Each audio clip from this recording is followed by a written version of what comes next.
Happy New Year once again. I'm grateful for 2021. We look forward to a great year.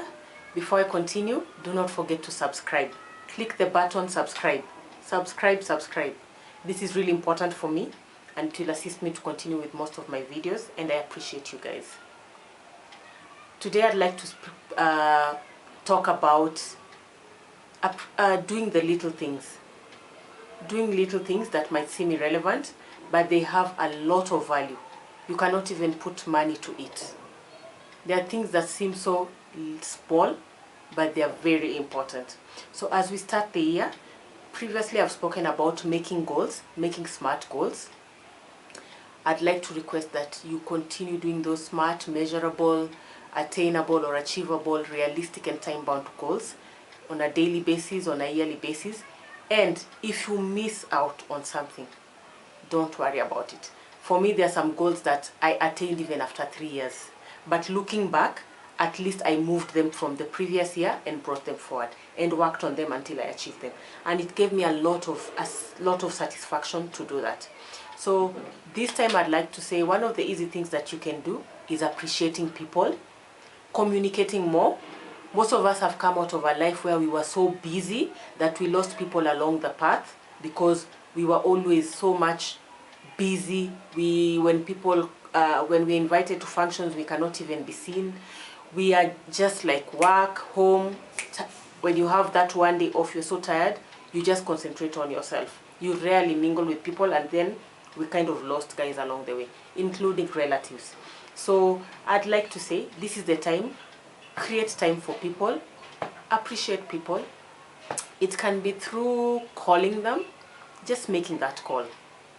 Show someone that you've created time, you've thought about them, you had them in mind. Text someone, tell them something, send a WhatsApp message. Nowadays we have a lot of good information that is shared online.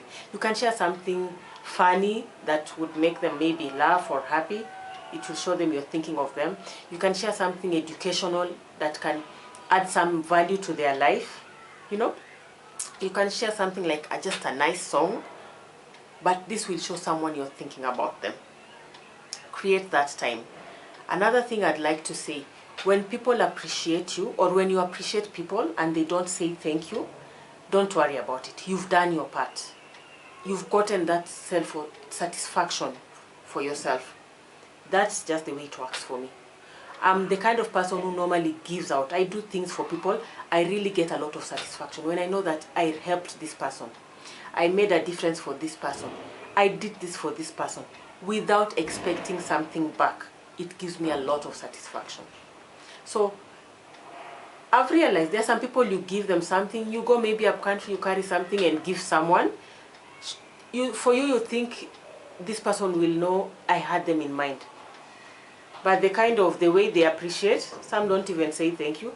Some say thank you, but the way they say it, thank you for remembering those of us who are poor. It can be so discouraging. But again, my people perish for lack of knowledge. They have no idea. So don't give up. Those are your people. Just do it. Just do your part. If it gives you satisfaction, God will pay you. And again, we are told that when you do something, don't let this hand, the right hand, know what the left hand has done. Even the Bible itself tells us, don't be like the Pharisees, who, when they were fasting, they ensured everyone saw how gloomy they were so that they can know they were fasting. When they were praying, they prayed out loud so that everyone can know. Even God say, you've already been paid for that now.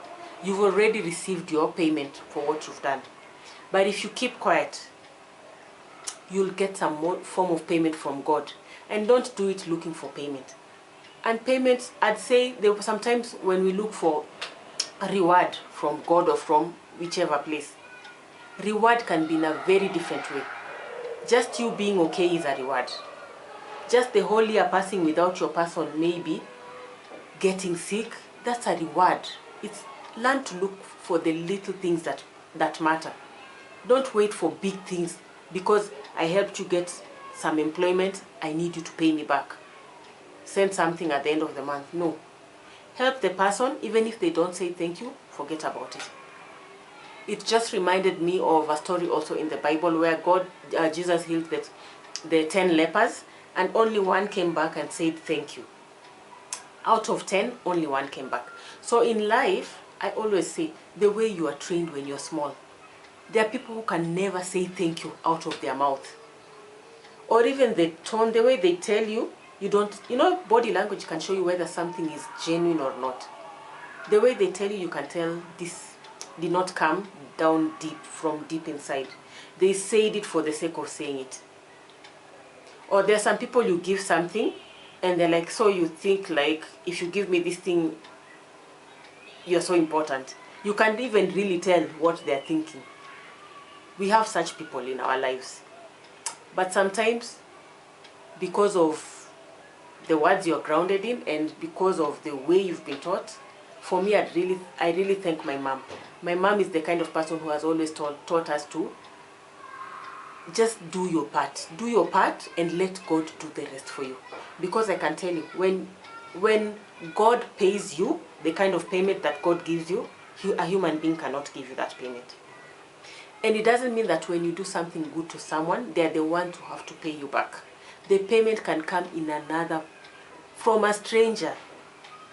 Do things to people, you find strangers doing things for you. You have maybe even siblings abroad who are being taken care of by other strangers that you don't know. That is a blessing. So don't wait to see a blessing directly to you. It can be your sibling or your relative getting that employment and now being able to take care of themselves, not depending on you anymore. That's a blessing. God has opened the door for them. And now that has made life even easier for you. Those are blessings. No? When someone else, maybe they are working but on half salary, but at least they can take care of themselves. They are working under stress and pressure, but you're there to encourage them. You are there to tell them, this is what I did when I went through such a situation. That person will appreciate you've been there for them. So let's be there for other people. Let's use our experiences to